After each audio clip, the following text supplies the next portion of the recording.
持正见，倡导实修。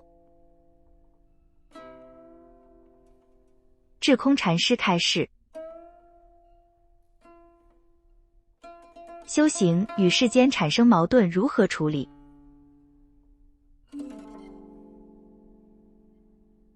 有人问，修行与世间产生矛盾如何处理？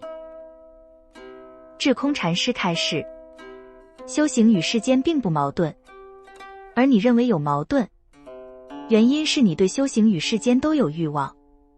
在取舍这两种欲望的时候，你并没有把修行看重，而是认为世间欲望应该比较看重。这时候你产生了所谓的矛盾。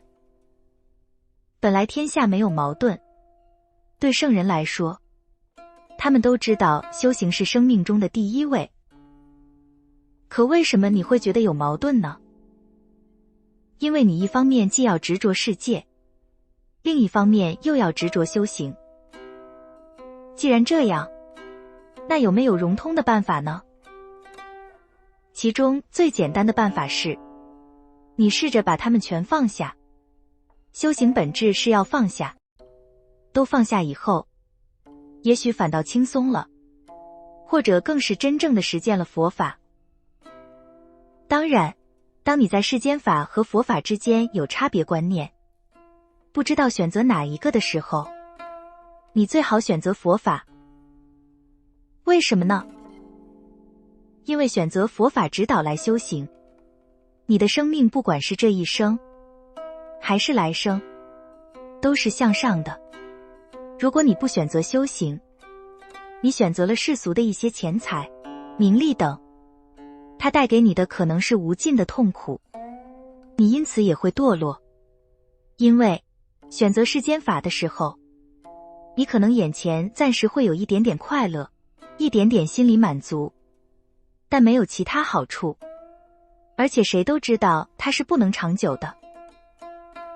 一般来说，世间法不管是长远的也好，暂时的也好，都是不究竟的，而修行带给你的却是永久的快乐。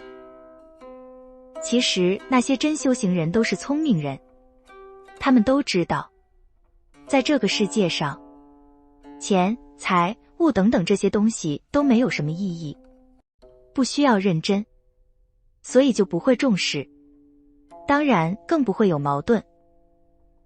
当然，如果你深入领会佛法，从法义上已经确信佛法和世间法的不二以后，那也就不会有这样的疑惑了。